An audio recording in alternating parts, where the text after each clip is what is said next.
Somewhere in Eastern Europe, a man logs into a server. He doesn't type his real name. He never has.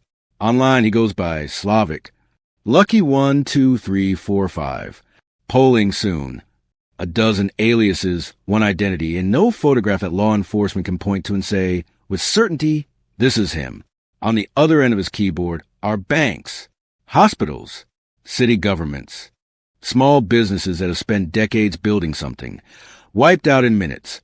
In the time it takes to read an email and click a single link, by the time the FBI catches up to what he's built, it's already too late to stop it. It's a network of over 1 million infected computers, silently stealing banking passwords, wire transfer credentials, and personal data. Then, for good measure, locking victims' files and demanding ransom on top of it. The damage. More than $100 million. And that's just what investigators could prove in court. The real number, most agree, was almost certainly higher. The reward for his capture, $3 million. The largest bounty the United States government has ever placed on a cybercriminal. And yet, more than a decade later, he has never been arrested. He has never even been photographed by a law enforcement camera. He has never sat in a courtroom. This is the story of Evgeniy Bogachev, the man the FBI calls the most dangerous hacker in the world, and a digital manhunt that spanned continents, agencies, and years and still, to this day, isn't over. To understand how big this got, you have to go back to the beginning, not with badges and warrants, but with a teenager on internet forums, in an era when most banks hadn't even considered that their biggest threat might come from a bedroom on the other side of the world. In the early 2000s, in the Russian resort town of Anapa on the Black Sea coast, a young man was becoming a minor celebrity in the underground world of cybercrime forums. These were closed communities, invite-only in many cases, where hackers traded tools, sold stolen data, and built reputations the same way tradesmen build reputations in any other industry, through word of mouth and through results. By the time he was in his mid-20s, he was already known by a string of aliases, Slavic, IOO, New 11, Monster, each one a mask over the same person, each one carefully kept separate from the others so that no single account could ever be traced back to a real name. His real name was Evgeniy Mikhailovich Bogachev, born in 1983. And what set him apart from the thousands of other hackers trading stolen credit card numbers wasn't just skill, it was ambition and a kind of patience that most cybercriminals never bother to develop. He wasn't interested in small-time fraud, cashing out a few stolen numbers before moving on. He wanted to build infrastructure. He wanted something that would run itself, scale itself, and keep generating money long after the initial work was done. That infrastructure had a name, Zeus. A piece of malware designed to do one job extraordinarily well. Sit invisibly on a victim's computer, wait for them to log into their bank account, and quietly capture everything. Usernames, passwords, security question answers. Nothing dramatic, no warning, no ransom note, just silence. And then, days or weeks later, an empty account and a phone call to the bank that wouldn't fix anything. Zeus spread mostly through phishing emails, a fake invoice, a fake shipping notice, a message that looked like it came from a colleague or a vendor, a link that looked ordinary enough to click without a second thought. And once it was on a machine, it turned that machine into a soldier in Bogachev's growing army, feeding data back to servers he controlled, waiting for instructions, spreading quietly to other machines on the same network. For the small businesses that got hit, a construction company in the Midwest, a school district payroll account, a local manufacturer, the pattern was almost always the same. A routine morning, an email that looked legitimate, a single click, and then, sometimes days later, a call from the bank asking about a wire transfer nobody remembered authorizing, moving tens of thousands of dollars to an account overseas that would be empty and closed within hours. There was rarely a way to get the money back. Wire transfers, once sent, are gone. By the early 2010s, Bogachev had gone further. He evolved the original Zeus into something far more dangerous. GameOver Zeus.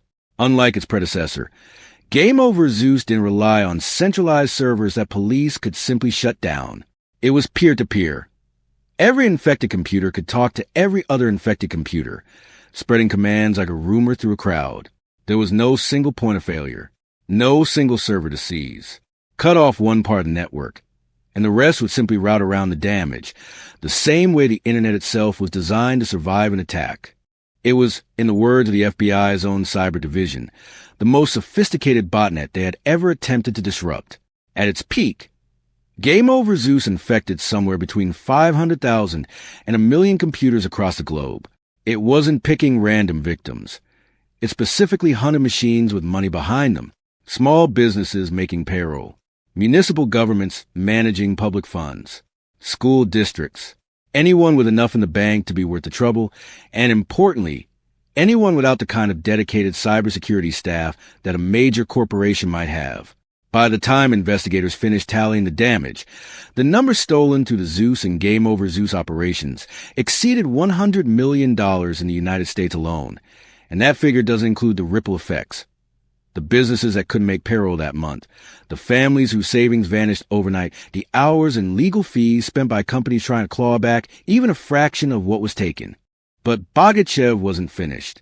Using the very same network of infected machines, he began quietly installing something new alongside the banking malware, a program called CryptoLocker.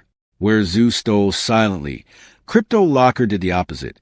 It encrypted a victim's files, photos, documents, financial records, years of work, and displayed a countdown timer on screen. Pay a ransom in Bitcoin within the deadline, or lose everything forever. It was one of the first ransomware operations to run at true industrial scale, and it worked because Bogachev had already built a delivery system. He didn't need to trick people into downloading something new. He already owned their machines. He just had to flip a switch, and an entire population of already infected computers became potential ransom targets overnight. Law enforcement estimates would later put the number of CryptoLocker victims at around 500,000 computers, many belonging to ordinary people who had no idea their machine had been compromised until the countdown appeared. By 2012, the FBI's cyber division realized they weren't chasing a lone hacker anymore. They were chasing a criminal enterprise, one man at the center of a tight-knit ring of Russian and Ukrainian accomplices, later nicknamed by investigators the Business Club. Internal chat logs, later obtained by investigators and researchers, would reveal a group that ran itself with the internal structure of a legitimate company, assigned roles, regular meetings, profit sharing among core members. And Bogachev, they believed, sat at the top of it, the club's de facto president. Taking down a peer-to-peer botnet with over 500,000 infected machines is not something one agency can do alone. It requires something rarer. Total cooperation across borders, across private companies, and across intelligence services that don't normally share room, let alone classified investigative data. Starting around 2012, the FBI began quietly building what would become one of the largest coordinated cybercrime takedowns in history. They weren't working alone. Private security researchers, the people who spend their careers reverse engineering malware line by line, had been tracking GameOver Zeus's code for years, mapping its command structure, learning its habits, effectively building a map of a criminal organization from the outside in long before any badge got involved. And here's where the story gets its first real break. Every hacker, no matter how careful, leaves fingerprints. Sometimes it's a reused password. Sometimes it's a nickname that shows up on an old forum post from years before they went dark, back when they were young enough or arrogant enough to be careless. For Bogachev, investigators found something almost mundane. Patterns in when a botnet's command servers went active, patterns that lined up suspiciously well with a normal working day in Russia's time zone. The network went quiet on Russian holidays. It slowed on weekends. It behaved, in other words, like the schedule of someone with a normal life layered on top of a criminal one. It wasn't proof by itself, but it was a thread, and threads, pulled long enough, unravel entire sweaters. Investigators cross-referenced years-old forum posts under the aliases Lucky12345 and Slavic with registration data, email metadata, and financial trails from Bitcoin wallets tied to the ransomware payments. There were false starts along the way. Other names surfaced. Other aliases seemed promising before dead-ending, the way any real investigation zigzags before it finds its footing.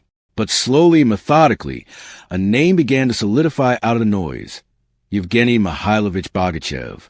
But identifying him and catching him were two very different problems. Bogachev lived in Russia. And Russia does not extradite its own citizens to the United States, a legal wall that protected more than one wanted cybercriminal, and one that investigators knew, even as they built their case, might mean an airtight indictment with no one ever standing trial for it. So the FBI shifted strategy. If they couldn't immediately arrest a man, they would take down what he'd built and force him to rebuild from nothing while the world watched. In early 2014, agents began coordinating what would become known as Operation Tovar, a code name for a multinational strike involving the FBI, Europol Cybercrime Center, the UK's National Crime Agency, and cybersecurity firms across the world, including the same researchers who had spent years mapping the GameOver Zeus network from the inside, quietly feeding what they learned to law enforcement. The plan was intricate, and it had to be, because a normal takedown wouldn't work here. Because GameOver Zeus was peer-to-peer, there was no single server to unplug. Instead, investigators had to simultaneously seize and redirect traffic across the botnet's entire command structure all at once, in a coordinated strike across dozens of countries and time zones, essentially performing synchronized surgery on a criminal network that had been built from the ground up specifically to survive exactly this kind of attack. On May 30th, 2014, that strike happened. Agencies across the globe moved in near simultaneous fashion, seizing servers and cutting the lines of communication that let Bogachev's botnet function as a single coordinated machine. For a network that had run largely undisturbed for years, it was the first real wound. On June 2nd, 2014, the U.S. Department of Justice made it public. GameOver Zeus had been disrupted. CryptoLocker's infrastructure had been dismantled. And for the first time, the public learned the name behind it. Evgeniy Bogachev, now formally indicted on charges, including conspiracy, computer hacking, wire fraud, bank fraud, and money laundering, with additional charges filed separately tying him to an earlier version of the malware known as Zeus. It should have been the end of the story. It was actually the beginning of a very different one. Because here's the uncomfortable truth about the GameOver Zeus takedown. Investigators later learned that Bogachev had been tipped off. Just before the operation went live, someone attempted to transmit a copy of the botnet's victim database to a new location, a last-second scramble that told the FBI he knew, or at least suspected, that something was coming. It's one of the enduring mysteries of the case, how much warning he had, and where it came from. Investigators managed to intercept that transmission before it reached its destination, but the man behind it slipped away entirely. By the time agents had full visibility into who they were chasing, Bogachev was already gone, back into Russia, beyond the reach of an American arrest warrant, in a country with no legal obligation to hand him over. 8 months later, in February 2015, the U.S. State Department and FBI made an announcement that told the world exactly how seriously they were taking this. A $3 million reward for information leading to Bogachev's arrest or conviction. At the time, the single largest bounty the United States government had ever placed on a cybercriminal, larger even than rewards offered for some terrorism suspects. The FBI's one post to describe him in exact, almost eerie detail. 5'9", about 180 pounds, brown eyes, brown hair, though he was known to keep his head shaved. He was said to enjoy boating. He kept property along Russia's Black Sea coast, near Anapa and Krasnodar. In one widely circulated photograph, he's seen smiling, holding a domestic Bengal cat, looking for all the world like an ordinary man on an ordinary afternoon. It painted the picture of an almost ordinary life. A boat owner, a cat lover, a Black Sea local, sitting quietly on top of one of the most sophisticated criminal networks the internet had ever produced and living, as far as anyone could tell, completely unbothered by the largest cyber bounty in American history. And then, in 2017, the story took a turn that elevated it from cybercrime into something closer to international espionage. Investigative reporting revealed that Bogachev's malware may not have only been used for theft. According to researchers and later reporting, GameOver Zeus appeared to have also been quietly searching infected computers for something else entirely. Classified documents, diplomatic communications, and intelligence, specifically from machines in countries like Georgia, Turkey, and Ukraine, nations of clear strategic interest to Russia. If true, it suggested something remarkable, that Bogachev's criminal botnet, built for financial theft, may have also been quietly repurposed, either by Bogachev himself or by someone with access to his network, as a tool for state intelligence gathering, hiding espionage inside the noise of ordinary financial crime, where no one would think to look for it. It would explain something investigators had long puzzled over. Why a man wanted this badly, with a bounty this large, seemed to be living so openly, so unbothered, inside Russia's borders, when lesser criminals have been extradited or captured through international pressure alone. No formal charge has ever confirmed a direct operational link between Bogachev and Russian intelligence services. But the pattern, a valuable hacker, a government uninterested in extraditing him, a bounty that's gone uncollected for over a decade, is one investigators have seen before and would go on to see again in later cases involving Russian-based cybercriminals who seem to enjoy a similar, unofficial kind of protection. Since 2014, Bogachev has never been arrested. He has never faced trial. As far as public record shows, he remains in Russia, protected, whether formally or simply by circumstance, from the reach of American law enforcement, living a life that, from the outside, looks almost entirely unremarkable. His entry has remained on the FBI Cyber's most wanted list for over a decade, one of the longest-running unresolved cases in the program's history. The reward remains unclaimed. Agents assigned to the case have rotated through, retired, moved on to other assignments, while his name has stayed exactly where it was the day it was first announced. And the network he built didn't simply vanish the day it was disrupted. Within weeks of Operation Tovar, security researchers observed new GameOver Zeus infections beginning to reappear. Smaller, more fragmented, but not extinguished. Some of the surviving code and infrastructure would go on to be repurposed by other criminal groups entirely. Proof that even a successful takedown couldn't fully erase what had been built. The architecture he pioneered, decentralized, peer-to-peer, resistant to single-point takedowns, became a blueprint that other cybercriminals would study and copy for years afterward.